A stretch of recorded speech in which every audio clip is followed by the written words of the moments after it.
Hey guys, this is Emina. You can call me M. A lot of people don't know that, but I lived in London for many years, and they always called me M because I guess my name is really hard to pronounce. So you can call me M for short.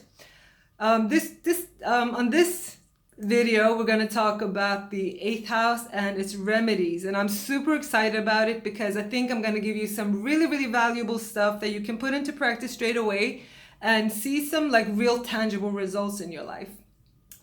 But I want to start with a little bit of an introduction, if I may. Is that okay with you? Because I'm new to most of you guys, and I think it might be good for you to have some kind of idea of who I am. So I'm ethnically Kurdish. I was born in Turkey. I grew up in Sweden, lived in London for many years, and now I'm back in Sweden. So what you see around you is my house in Sweden. And I have a 7-year-old son. I'm a single mom. Yeah, that's my life. And I got family like all over the world, US and mostly Turkey, but also the US and some in Sweden. Also, I've been in the spiritual field for a long time, since like 2006, which is when I started the work with doing past life regressions. So I was a past life regression therapist for many years, and then I started doing psychic readings, which I did for even more years until very recently, when I focus on astrology. And my whole purpose behind this work is, well, first of all, I'm a very spiritual person, so I just find it really fascinating, and it's my biggest interest. But also, like, my purpose in life has always, what gives me most meaning in life is helping other people heal. And I find that this is the way that you can do that in a really on a really deep level. So that's my whole purpose. But right now I focus on astrology. That's the work I do right now. But I have a long background in different types of spiritual work. So I've done like channeling, still something that I love to do because I find that you can get like answers to like all of the biggest questions in life. So if you guys are interested, maybe we could do some session with channeling where you can like ask any kind of question and we'll see what kind of answers we get. So anyway, back to the topic. That's a little bit about me.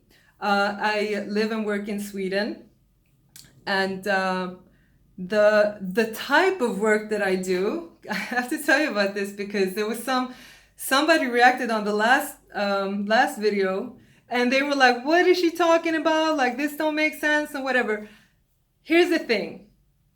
With astrology, there are so many layers to it. Like, you can look at it from like just like a superficial level, and it'll describe how you are and what kind of like habits you have and how you your point of view and stuff.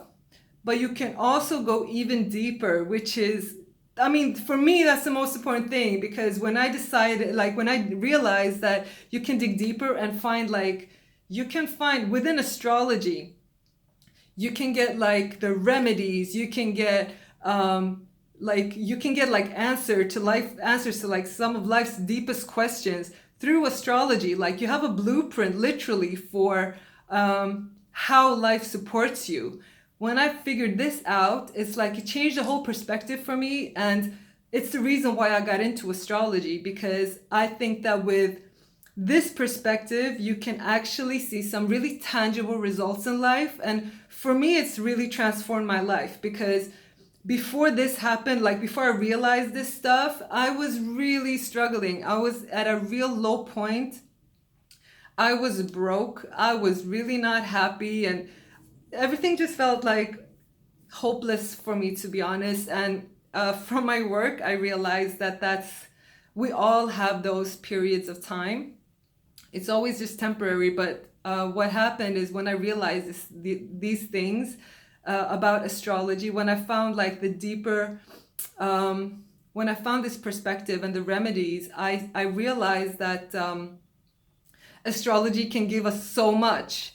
And for me, it transformed my life. So within like months, I went from there to being here on Lada's channel. So that's just a testament to the value of this thing. So A big part of that is what I'm going to share with you today.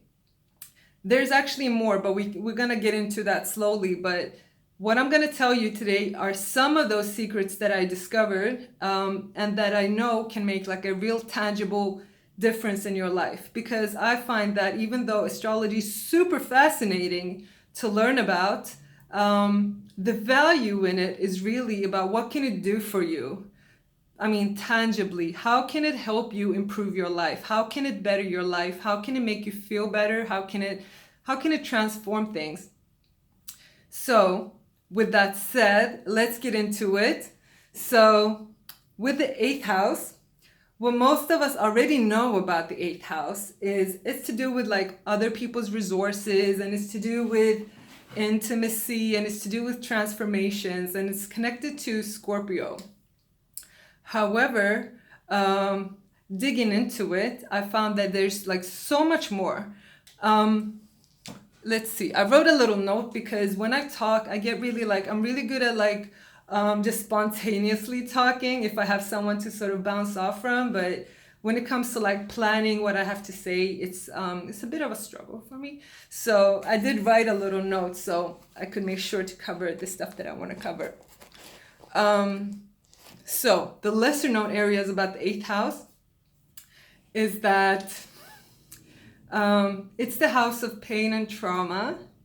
Okay, so you may be familiar with that, but as one of the water houses is to do with our emotions, right? So the fourth house is conscious emotions, things that we're conscious of. They may not be actually painful at all. Eighth house is definitely going to be a source of pain. So whatever your cusp sign is or whatever your planet is in the eighth house, that's definitely going to be a source of pain or sensitivity for you. 12th house is to do with, that's also like a painful place, and it's an emotional place, but it's like stuff that you project onto the universe. So you don't like personally identify with those things.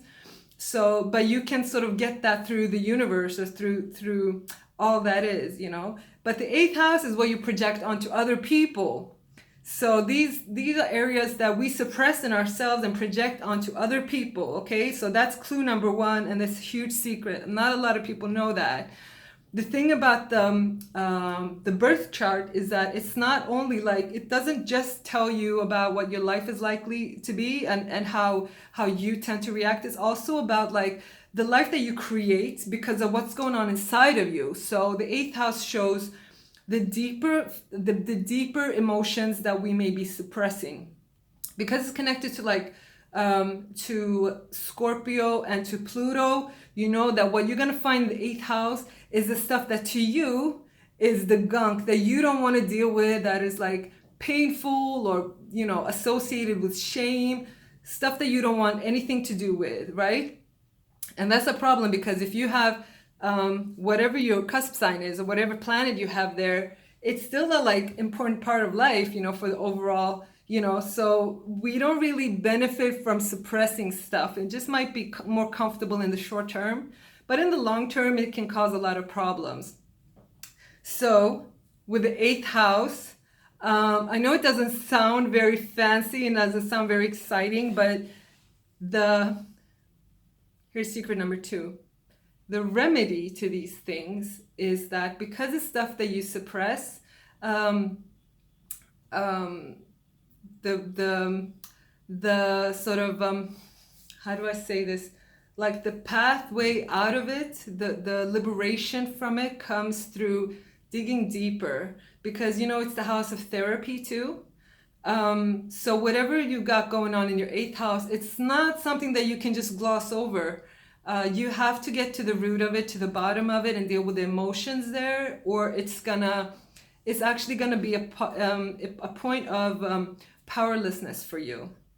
So whatever planet you have or whatever cusp sign, by default you're gonna feel powerless when it comes to these things, right? So for me, I've got Jupiter there. So when it comes to money, I tend to project that to other people. Like other people have financial power, I don't, right?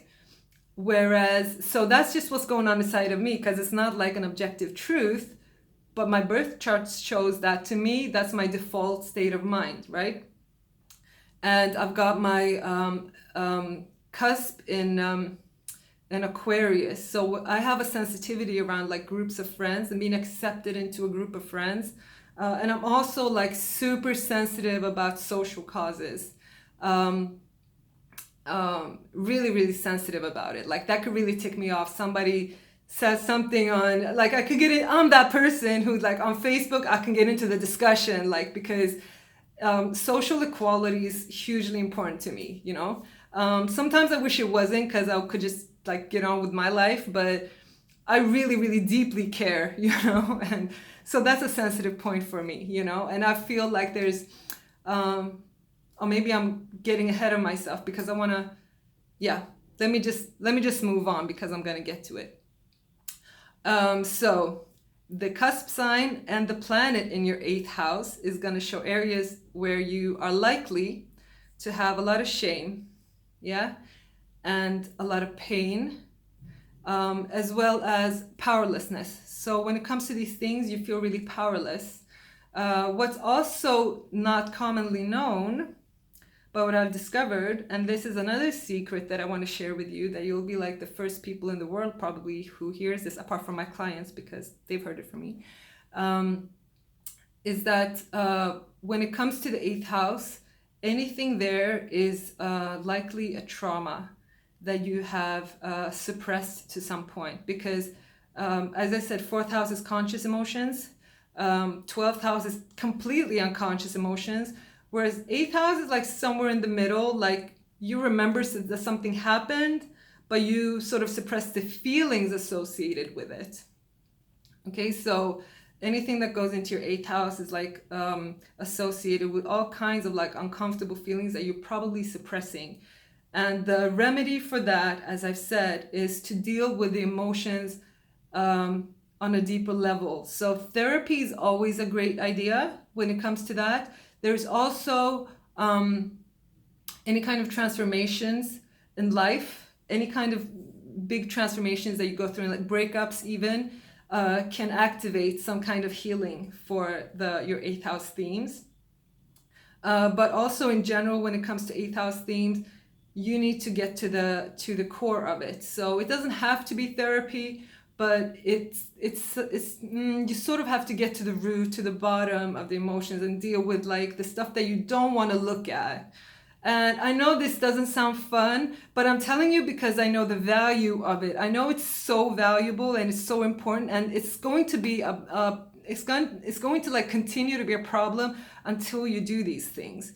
And that's why I want to make it easier for you. I know it's like a point of pain. That's why, I want to make it as easy as possible for you to achieve this by yourself, because not everybody can afford therapy, and it's hard to find the right therapist and whatever. But you could get lucky, of course, but it's good if you can do this work on your own in some way, you know?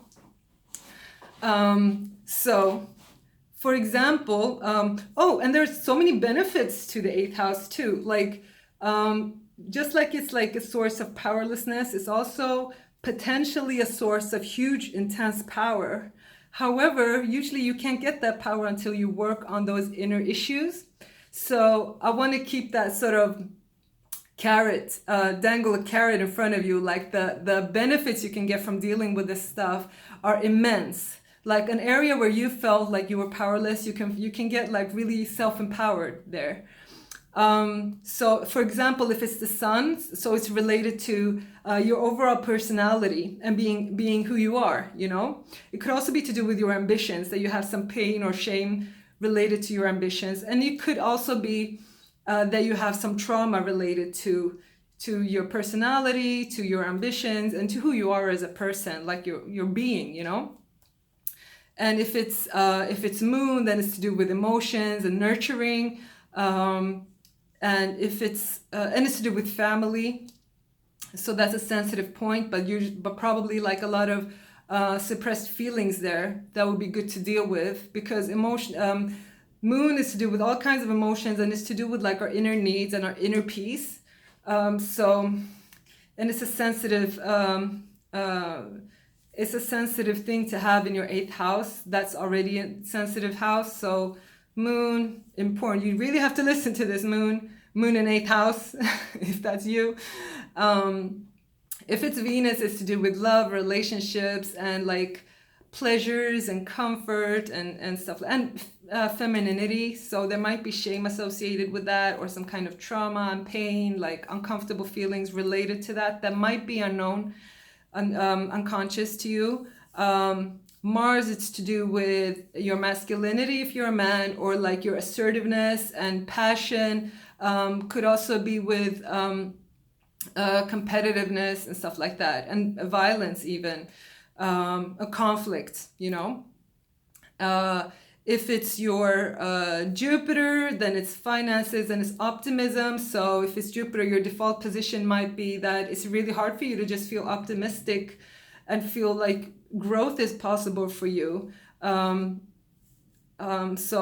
I've got Jupiter in the 8th house, so that's why I'm doing this, I guess, because I'm shedding the light on the 8th house. If it's Saturn, it's to do with discipline, it's to do with work, it could be work or responsibilities in general. And if it's Uranus, it's to do with your pioneering spirit and being unique and original and being true to yourself. And Uranus is also, actually, according to the ancients, it's connected to success, which is a lesser known thing. So Uranus, if you have Uranus in the 8th house and you are not using the remedies, the flip side of Uranus is likely to happen, and that's to do with rebelliousness and just causing problems for no reason. And those problems tend to sort of affect you more than any other person, because when it comes to Uranus, the problems they cause, sure, they cause rebellion, but really they're only like affecting themselves. So with Uranus, you really have a potential there for being pioneering and being like ahead of everyone else, and being like future minded and success. If it's Neptune, it's to do with your deepest vulnerabilities and deepest like spirituality and your dreams and your ideals. Also a very sensitive thing to have in the 8th house. With Pluto, it's to do with self-empowerment. So it's like extra double Pluto Scorpio energy if you have Pluto in the 8th house. So self-empowerment, it's to do with, I would really condense Pluto to mostly be about like self-empowerment, because I think all the related stuff really comes down to self-empowerment. But it's also to do with like to do with sex, it's to do with like the subconscious stuff, and all the 8th house matters really, like the subconscious, the shame, the uncomfortable thoughts and feelings, you know, the subconscious mind, like anything that's below the surface.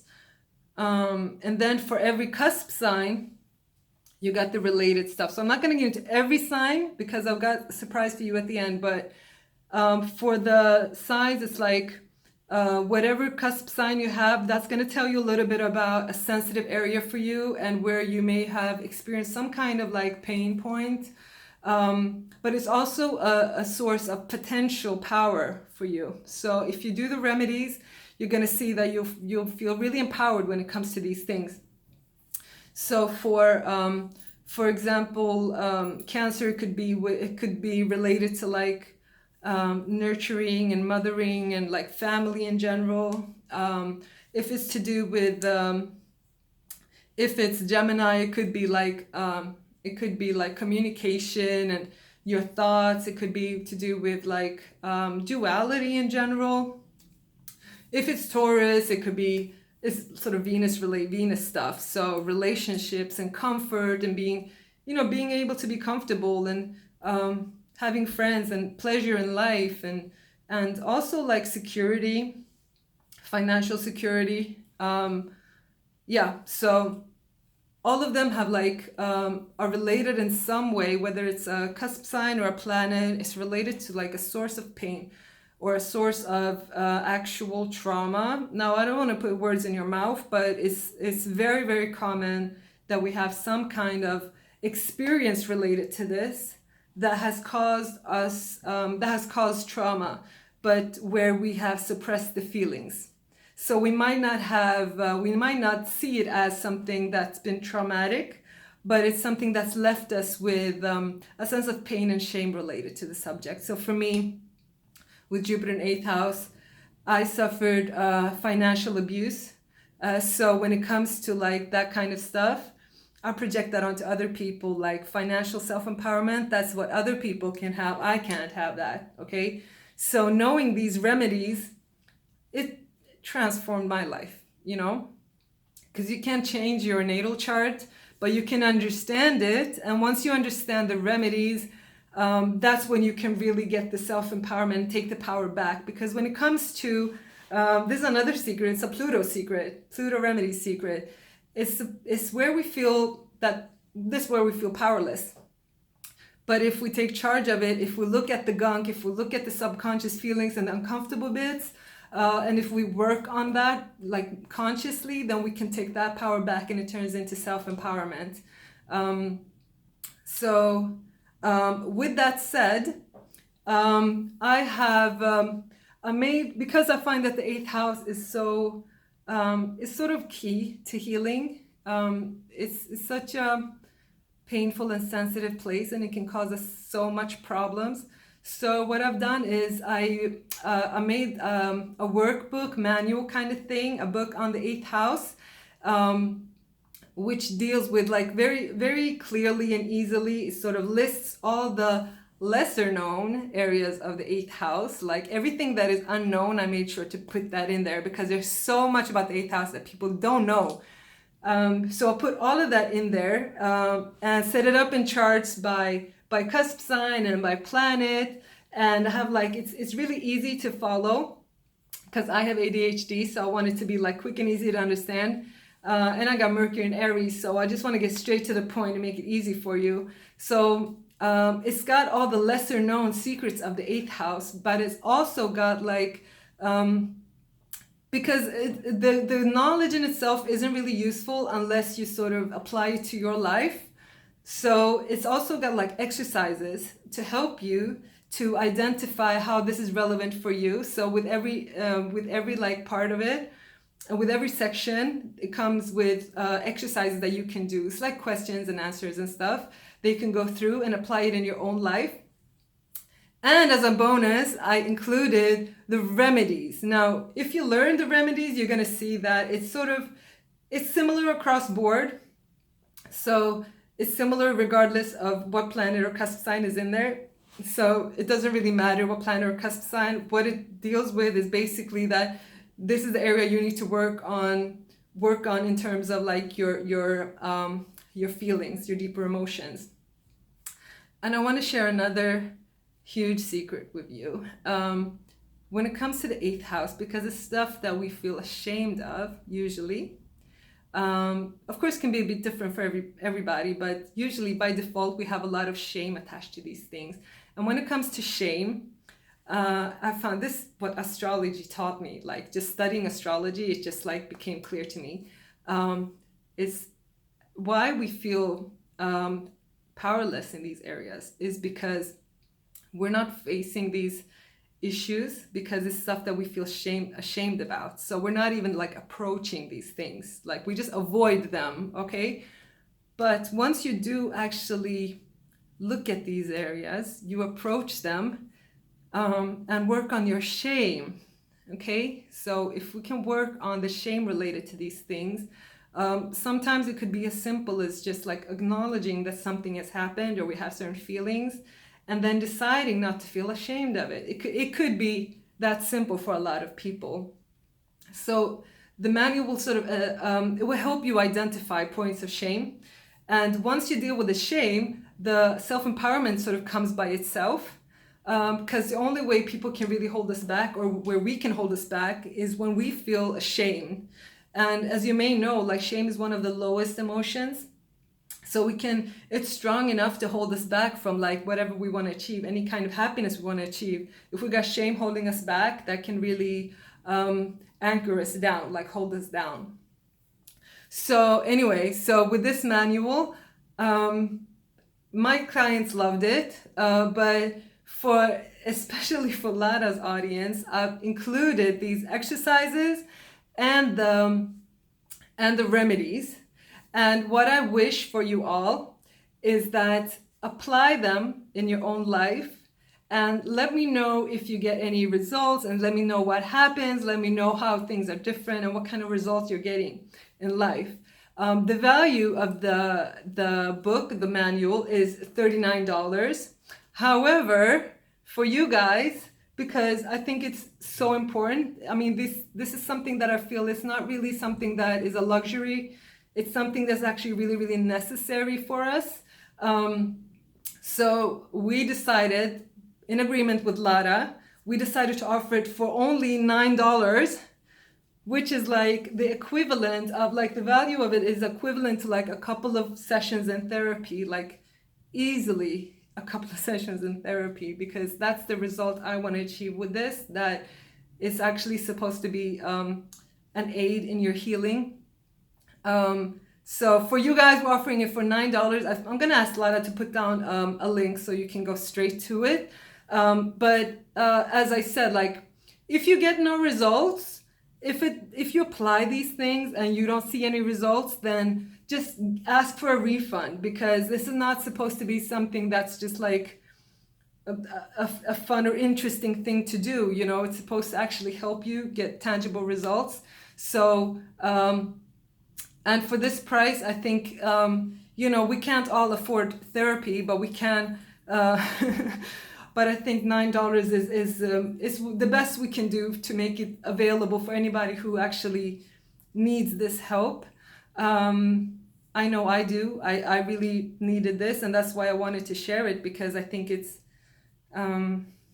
because I think it's really important. And if it's anything that I wish to help you guys with, it's to do with these types of things, like the deeper feelings, the deeper problems. So yeah, go check it out if you want, or don't, you know, but I hope that anybody who feels like they could use a bit of help. I made sure to make it more sort of fun and uplifting, and this like full of also the positive stuff, because what we didn't get into in this video is actually like 8th house is also what you offer to other people that you've got like a trusted relationship with. Because 8th house is also about trust. We know about the intimacy part, but it's not just about like people that you're actually intimate with. It's actually more than that. It's people that you trust, okay? So, because Scorpio is all about trust, 8th house, Scorpio, Pluto. So in relationships where you have some kind of trust established, that's where you offer whatever 8th house placements you've got. So for me, I got Jupiter. So I'm good at offering other people hope and optimism, and I'm very generous with my money to other people. It's just I don't feel empowered with myself until I worked on these things. So let me know your results. I don't know if you guys know, but from where I was to where I am now, this stuff has had like some real tangible benefits for me. And I would be so happy if I can share that with you. So please, like, if this in some way gave you some kind of insight, or it really made you realize a couple of things, drop a comment and let me know how I'm doing too. Like, I'm really excited. I love the feedback from the last time. But it would be good if you guys could, like, if you think I'm doing all right, let me know. If you don't think I'm doing all right, be nice and kind, because at the end of the day, it's really vulnerable to be here like in front of so many people when, yeah, so just be kind, please. So that's it for this time, and I'm hoping to be back with some amazing knowledge for you guys. And also I want to say that like the intention with this whole channel that Lara is doing is to provide like just useful information and for everybody to learn, and I've learned so much from Lara's channel, so I want to appreciate that, and I want to thank her for that. But also the extra stuff that we're doing, it's just if you want to like get more meat, you know, get more like if you want to really get serious about certain things, then I do recommend that you look at the deeper offerings that we have. But I think there's more than enough like free value that you get here. Okay, so that's it from me today. Thank you for your support, and thank you for watching and committing to learning. It's a pleasure.